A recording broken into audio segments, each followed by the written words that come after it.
Alors pardonnez-moi, mais je vous interromps parce qu'on a la réponse de la Cour d'appel de Paris, la justice, le parquet, qui accède à la demande de remise en liberté de Nicolas Sarkozy. Information de nos confrères BFM TV. Bon, on imagine que c'est effectivement le délibéré qui vient d'être rendu. Bon, je vous demandais ce matin, quand vous êtes arrivé avant le début de cette émission, il n'y a pas vraiment de surprise à attendre à l'issue de cette journée. Vous me disiez, bon, on reste quand même prudent, mais a priori, effectivement, on s'attendait à cela, une libération de l'ancien chef d'État. Je pense que ces avocats s'attendaient à ça, mais ils sont restés extrêmement prudents compte tenu de ce qui s'était passé il y a 3 semaines. Je pense qu'on peut se féliciter du fait que, voilà, sur le plan humain et sur le plan personnel, que M. Nicolas Sarkozy soit libéré. Je pense qu'on peut que s'en féliciter. Alors, on ne sait pas dans quelles conditions. Dans quelles conditions, c'est la question que j'allais vous poser. Bracelet électronique, contrôle judiciaire, on ne sait pas encore. À mon avis, certainement bracelet électronique, certainement pas la possibilité de pouvoir se déplacer au-delà d'un certain périmètre. Je pense qu'il y a des conditions assez restrictives qui vont être appliquées à Nicolas Sarkozy. Et il n'en demeure pas moins que le sujet que nous évoquions préalablement, c'est-à-dire que le mandat de dépôt avec effet immédiat, voilà, c'est un sujet qui va revenir dans la vie politique et dans la vie législative et parlementaire. Parce qu'au-delà du président de la République, c'est un sujet qui, demain, peut intéresser d'autres élus de la République. Voilà. Alors, on en sait un peu plus. La demande de remise en liberté de Nicolas Sarkozy est donc assortie d'un contrôle judiciaire. Rosine Fèvre, qui nous a rejoint, chef du service politique à France 24. Bonjour, bonjour Elisabeth. Rosine. Bon, là aussi, on commentait les éventualités, les différentes options possibles. Celle-ci, évidemment, faisait partie des privilégiés. Oui, il y avait 3 possibilités, c'est-à-dire libre sans contrôle judiciaire, libre avec contrôle judiciaire, c'est ce qui vient d'être décidé, donc on en verra les modalités et les obligations. Alors on n'imagine pas Nicolas Sarkozy aller pointer au commissariat, mais bon, tout est possible. Et la 3e solution, c'était assigner à résidence avec bracelet électronique, ça n'a pas été retenu. C'est intéressant ce que vous dites, parce que contrôle judiciaire, ça veut dire quoi? Il y a différentes mises en place du contrôle judiciaire, on n'a pas encore les détails donc de cette décision, mais ça veut dire quoi concrètement? Ça veut dire qu'il faut aller pointer au commissariat du coin? Alors, je suis pas sûr que... peut-être que... Parce que c'est quand même assez humiliant.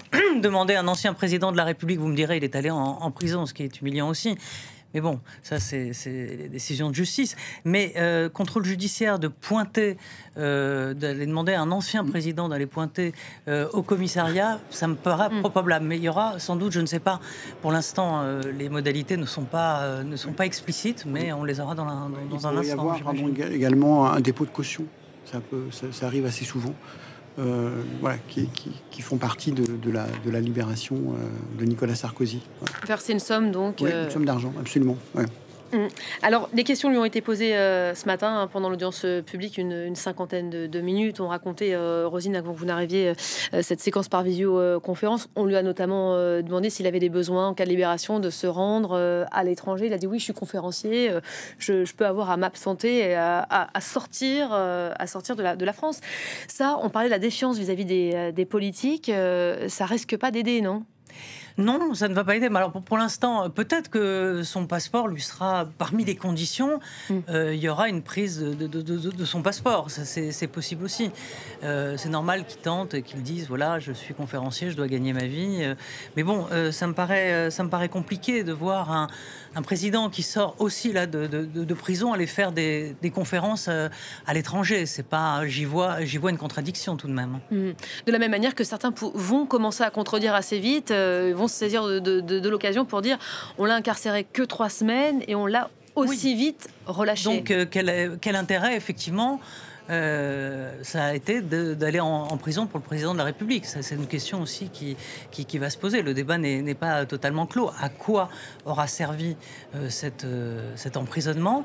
Mais il faut savoir quand même que là, il va sortir de prison, donc il a eu son exécution provisoire, mais il ne faut pas oublier qu'il a un procès qui l'attend dans quelques mois. Alors on n'a pas les dates justement de l'appel, on ne connaît pas encore les dates. Elles devraient être stipulées, signifiées dans la journée jeudi jeudi, je crois, aux avocats de Nicolas Sarkozy. Parce qu'on parle quand même d'une affaire sur le fond. On commente beaucoup la forme depuis le début. Quel livre, quel roman on va lire le chef de l'État derrière les barreaux. Mais il y a une affaire de fond quand même. Hein. On va peut-être. Bien sûr, une affaire de fond qui est loin d'être terminée. Mais pour revenir sur ce que je disais, Roselyne, je pense que en fait, c'est dû en même temps. C'est-à-dire que le fait d'envoyer Nicolas Sarkozy en prison montre qu'en fait, personne n'est au-dessus de la justice. Et que tous les justiciables ont les mêmes droits, les mêmes devoirs. Et en même temps, c'est un président de la République. Donc, on ne le maintient pas en prison plus longtemps. J'ai le sentiment de dire... Mon sentiment, c'est qu'en fait, c'est une décision, j'allais dire, on dit quoi, Nini, de en même temps, qui peut satisfaire à la fois les magistrats ou ceux qui voulaient voir Nicolas Sarkozy en prison, et puis en même temps ceux qui disent attention, c'est un président de la République, c'est pas n'importe qui. On a vu l'aménagement de sa peine, donc il y a une notion symbolique aussi à prendre en compte. Donc voilà, pour l'instant, je ne préjuge pas de l'avenir, mais pour l'instant, on pourrait avoir une vision assez équilibrée de ces événements. Oui, parce qu'en quelque sorte, les magistrats auront eu le scalp de Nicolas Sarkozy. Il aura fait ces 3 semaines de prison, et j'entendais un syndicat de personnel pénitentiaire qui disait en fait c'était un ouf de soulagement parce que les conditions de détention demandaient beaucoup de travail.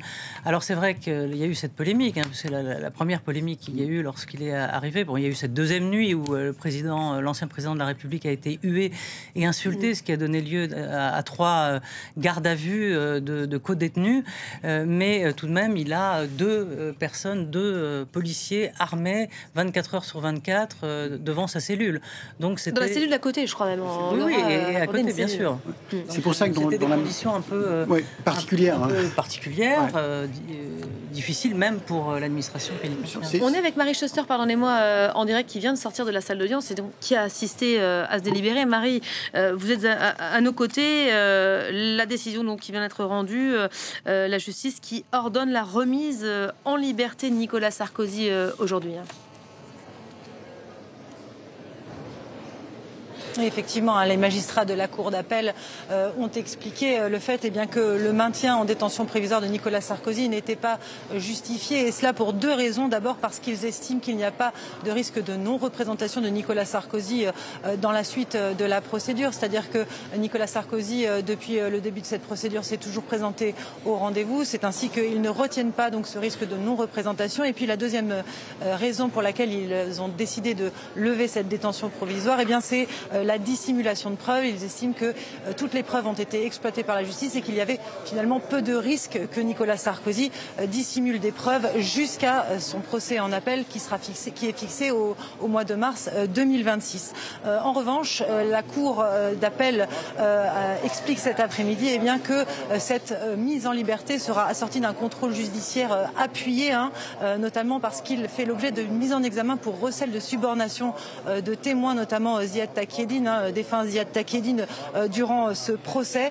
Et puis qu'en tant qu'ancien président de la République, Nicolas Sarkozy peut bénéficier d'un certain nombre de contacts. Il lui est donc fait, pour ce contrôle judiciaire, interdiction d'entrer en contact avec un certain nombre de représentants, notamment les témoins et ses co-accusés dans cette affaire, mais aussi et surtout avec des représentants du ministère de la Justice. Et là, pour le coup, le ministre de la Justice, Gérald Darmanin, et ses collègues ont été nommés. Il a l'interdiction absolue d'entrer en contact avec le ministre de la Justice. La levée sous écrou a donc été décidée par cette cour d'appel. Elle sera effective, a dit le magistrat principal, dans l'après-midi. Marie Schuster, donc décision effective dès cet après-midi. J'aperçois sur ma gauche des images, j'aimerais qu'on me les précise peut-être a priori autour de la villa de Montmorency, où il y a déjà un important dispositif policier qui s'apprête donc à vivre et à encadrer le retour de l'ancien président chez lui de la même manière qu'il avait fait au moment de son départ.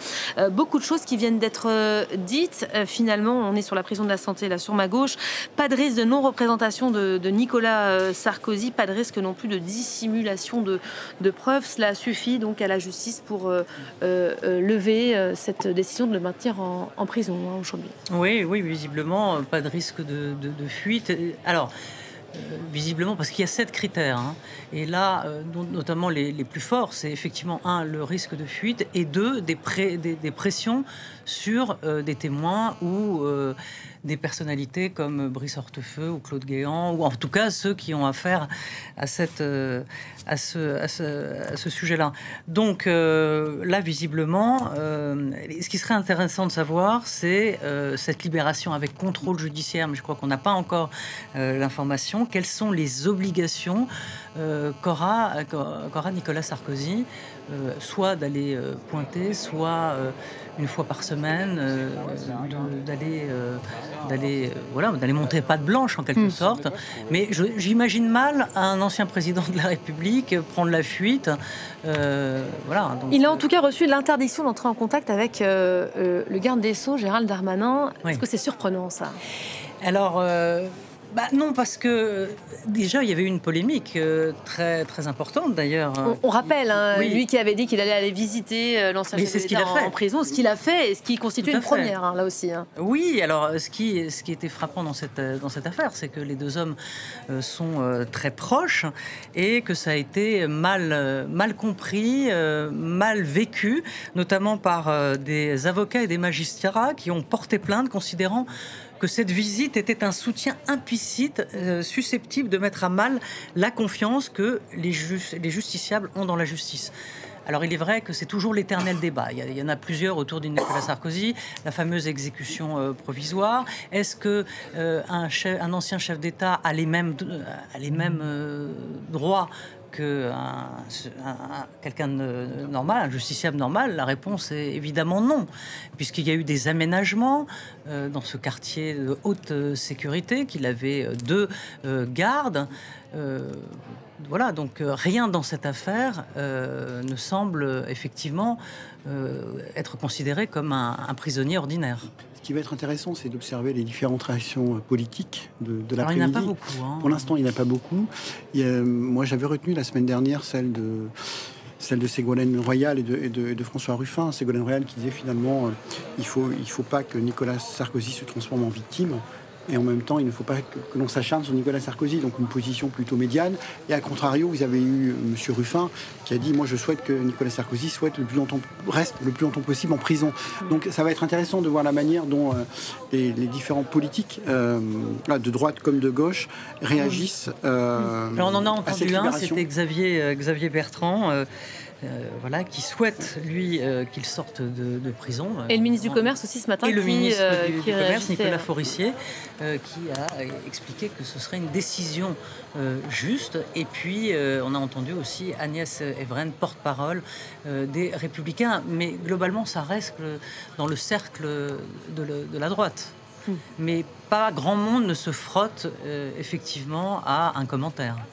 Alors on verra comment se passe la sortie de prison, plus discrète ou pas que l'entrée. A priori, on pourrait miser sur la discrétion davantage qu'au moment de l'entrée le 21 octobre dernier. On va retrouver Sylvain Rousseau qui est à la santé pour nous. Sylvain, vous nous confirmez que tout le dispositif, évidemment, est en place pour concrétiser la sortie de prison de Nicolas Sarkozy maintenant que la justice s'est prononcée.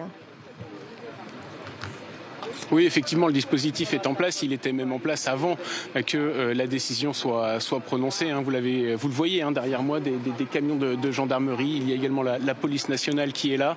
Des motards également sont là pour sécuriser les abords de la prison de la Santé, pour sécuriser également le convoi qui va ramener l'ancien président chez lui. Alors, on a dit qu'il ne s'attarderait sans doute pas en prison. Donc, on attend donc sa libération d'ici dans les minutes qui viennent. Vraiment, on pense que Nicolas Sarkozy va sortir assez rapidement parce que l'objectif c'est de diminuer au maximum le délai entre l'annonce de sa libération et le moment où il va sortir pour éviter tout mouvement de foule. On sait que la société française est très partagée par rapport à cet emprisonnement de l'ancien chef de l'État. En gros, la moitié est pour et la moitié est pour qu'il reste en prison et l'autre moitié pour qu'il soit libéré. Et donc, l'objectif est d'éviter tout trouble à l'ordre public ici aux abords de la Santé. Voilà, merci Sylvain.